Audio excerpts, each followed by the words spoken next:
Hello po, magandang araw po. Welcome back sa aking munting channel. Ako po ay magdidemo ngayon ng 4 valves. Controlled siya ng dalawang 3-way switch. Sana po tapusin nyo ang demonstration na ito para makuha nyo ng kaunting kalaman tungkol po sa kung paano mag-wiring ng 4 na valves. Controlled siya ng dalawang 3-way switch. Lalong-lalo na doon sa mga beginners. Sana po anoorin nyo ito. Ito po yung ating diagram. Ngayon po, mag-intro po muna tayo.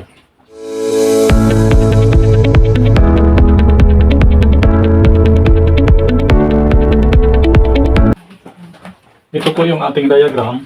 Yung line to po, diretso na po yan sa ating mga valve. Palagi po yan, diretso po yan sa ating mga valve. Yung line 1 naman, diretso po yan sa ating mga switch. Single switch man yan o di kaya 3-way switch. Yung line 1 natin, diretso po yan sa ating 3-way switch. Dito po sa may 0. Kasi yung 3-way switch, may number po siyang 0 at 1 and 3. Yung 0, yung mong tatawag na common. May dalawang butas po ito. Magka-connecta po sila. Ito pong 1 and 3, yun po ang wala po sila continuity. Kasi pag switch on mo ito, itong switch na ito, lilipat lang dito sa number 3. Pag in-off mo naman, lilipat naman dito sa number 1. Kaya yung line 1 natin, diretso po yan dito sa ating unang 3-way switch sa 0. Ngayon, yung ating mga return, ito yung return natin, 4 na valve po ang ating gagamitin. Pinag-connect ko lang po. Yan. At maglalagay ako ng isang wire papunta dito sa ating pangalawang 3-way switch para sa ating return. Ang 4 na valve po ay control po siya ng dalawang 3-way switch. Kung dito sa unang 3-way switch ay nilagay natin yung line 1, dito sa pangalawang 3-way switch ay ang ilalagay naman natin yung return dito sa 0. Parehas naman dito sa line 1 sa 0 din. Ito po yung ating traveler. Ito po yung number 1. Ito po siya, diretso po yun doon sa number 1 din sa pangalawang 3-way switch. Yung number 3, yung pangalawa nating traveler, diretso po yan dito sa number 3 din. Yan po ang ating traveler. Ito po yung ating diagram. Para sa ating mga beginners, lalong-lalo na kung magdi-DIY kayo, pwede nyo i-screenshot kung gusto nyo i-screenshot itong diagram natin. Ngayon po, mag-umpisa na po tayo. Alisin muna natin ito. Lagay ko muna dito para sa ating pagwawiring. Ngayon po, unahin natin yung line 2. Palagi po unahin ang line 2 pag mag-uumpisa mag-wiring. Yan, lagyan natin ng wire muna para sa ating line 2. Ito po yung ating para sa ating load side, papunta po dito. At ito na po. Ito po yung line 1, ito po yung line 2. Ngayon, itong line 2 galing dito sa ating valve 1. Pagsama-samahin lang natin itong tatlo, yung humra natin, para magkaroon na po siya ng supply. Ito po.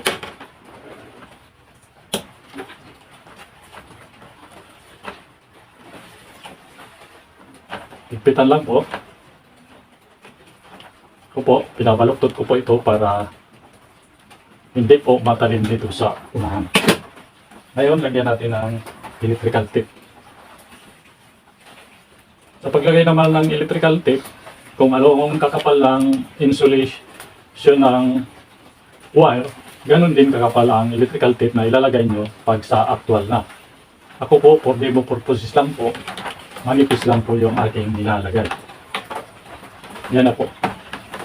Basta tayo dito sa unang valve.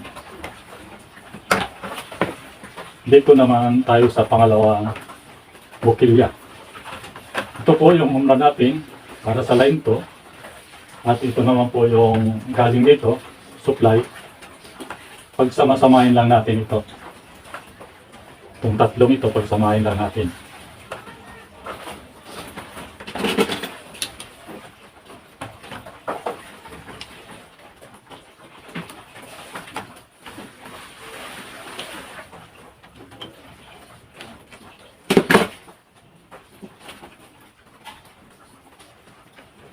Yan.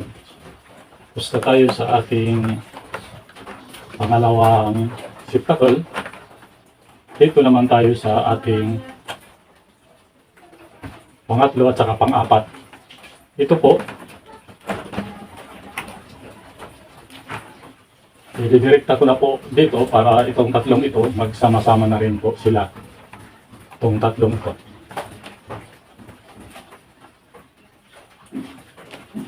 Line 2 muna yung ating inuuna, palagi pong unahin ang line 2. O di kaya kung line 2 neutral man, neutral ang unang gagawin yung pag-wiring. Di kaya line 2. Para iwas short circuit na po. Yan.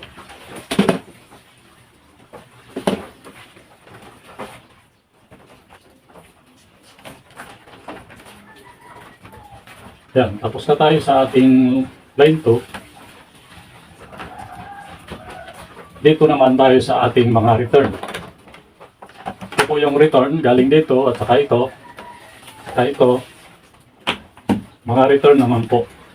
Dahil dito, ikukunik-kunik lang po natin sila. Itong apat na itong return. Para sa apat na reciprocal.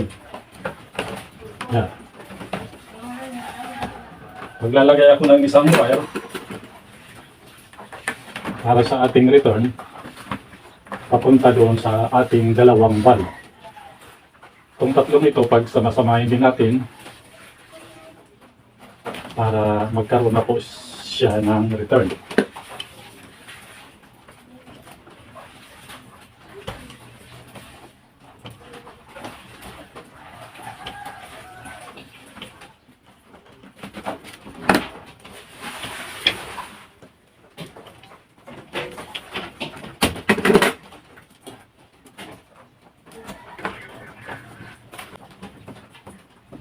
Yan.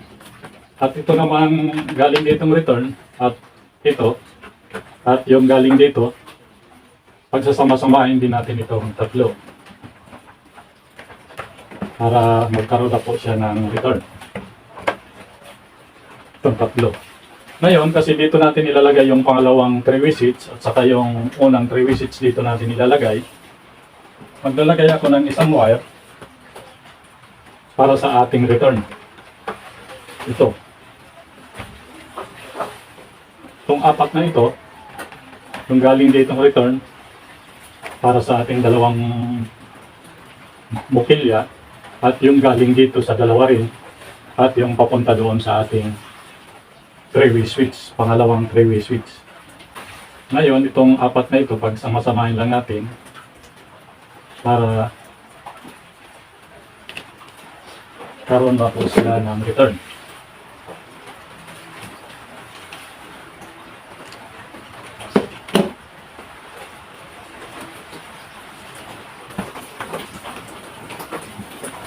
Yan na po, may return na po siya. At dito naman tayo sa ating line 1. Ito po yung ating line 1.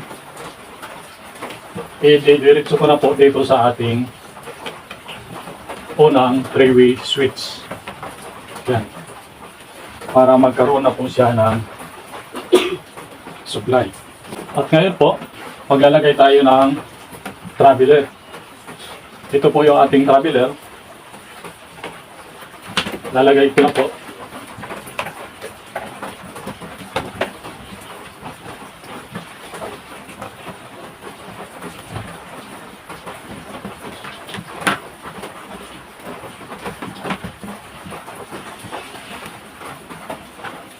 Ito po, diretso ko yan dito sa ating pangalawang 3-way switch. Diretso po yan dito sa ating pangalawang 3-way switch. At dito naman po sa ating unang 3-way switch. Ngayon, balatan lang natin ito.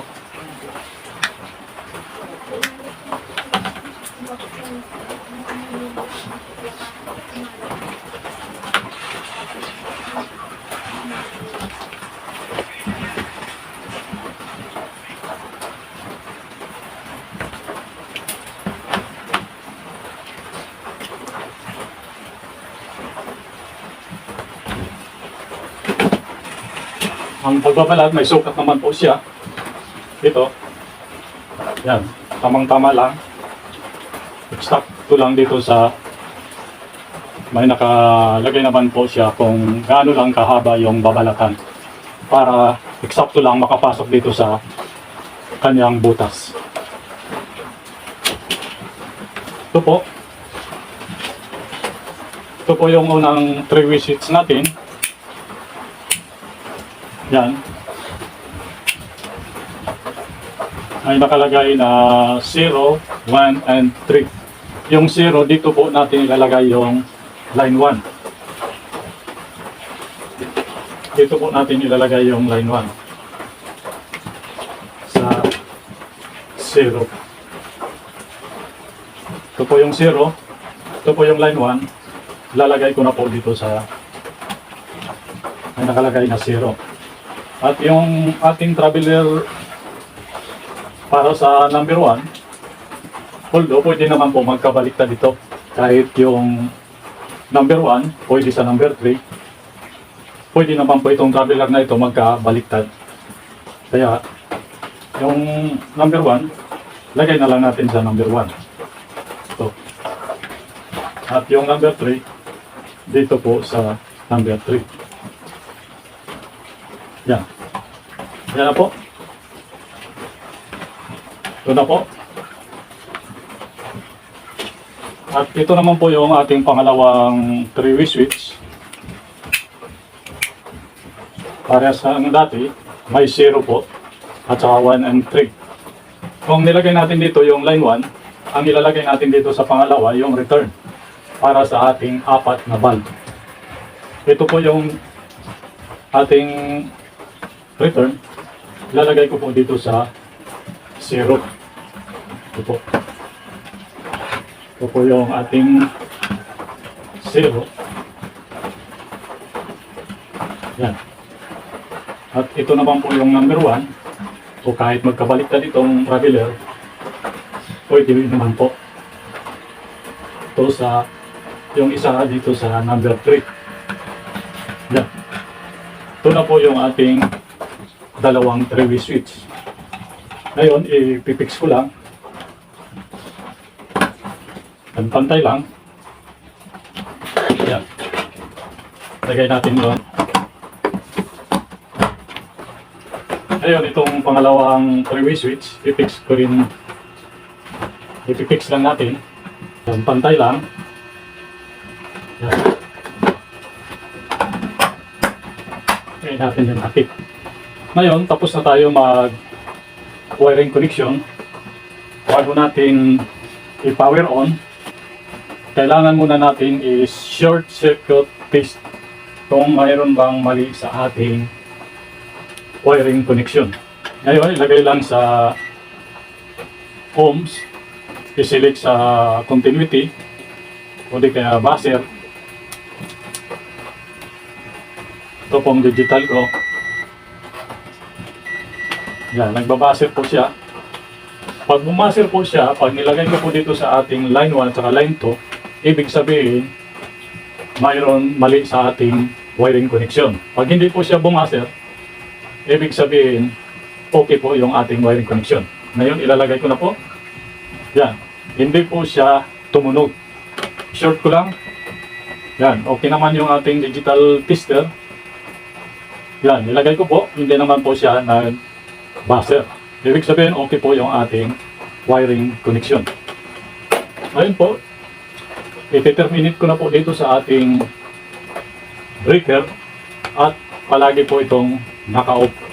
Ang ating breaker ay 16 amperes, 2 pole na MCB breaker.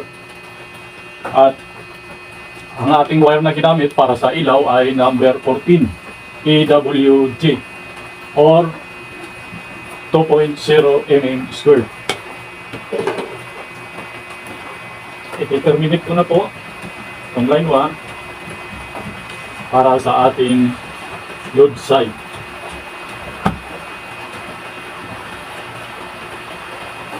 Ikan lang po.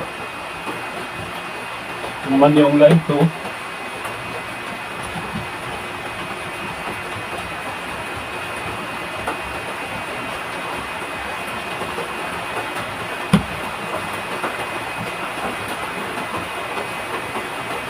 Yan, lipitan lang po. Galaw-galawin.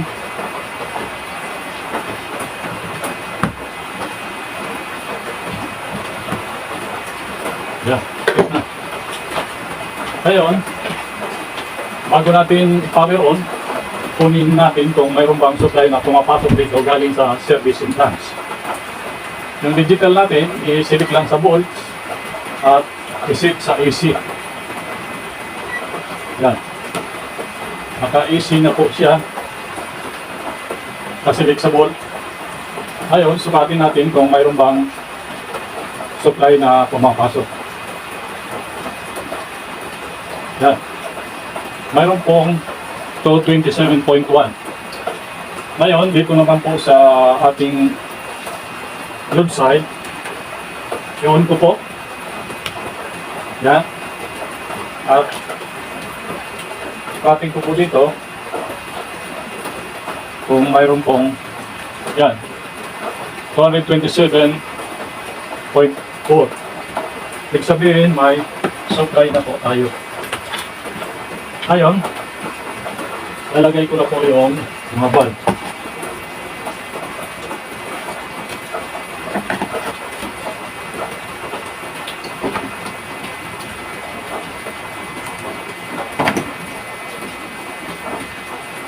Yan. Nalagay na po yung bulb. Ngayon, naka-power on na po siya. Susubukan na po natin kung iilaw po ba siya lahat. Kasi itong apat na bulb, base dito sa ating diagram, control siya ng dalawang 3-way switch. Isa lang po yung return niya papunta dito sa pangalawang 3-way switch kasi pinagsama-sama natin yung apat na return.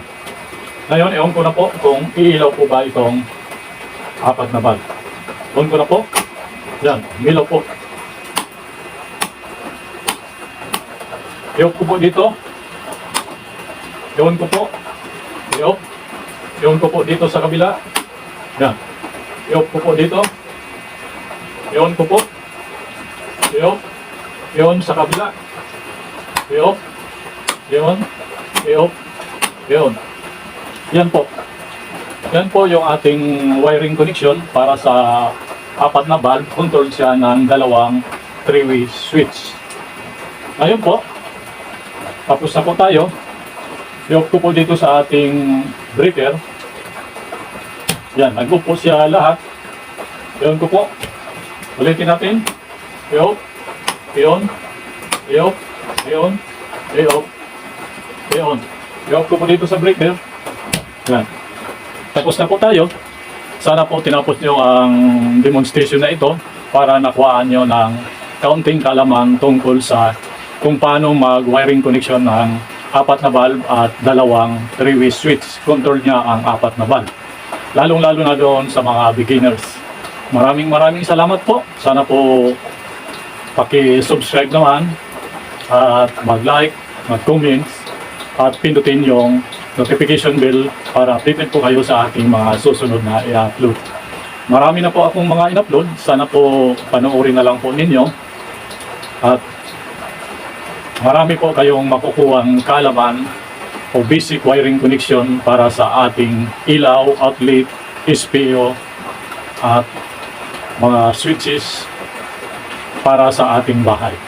Maraming salamat po. Thank you.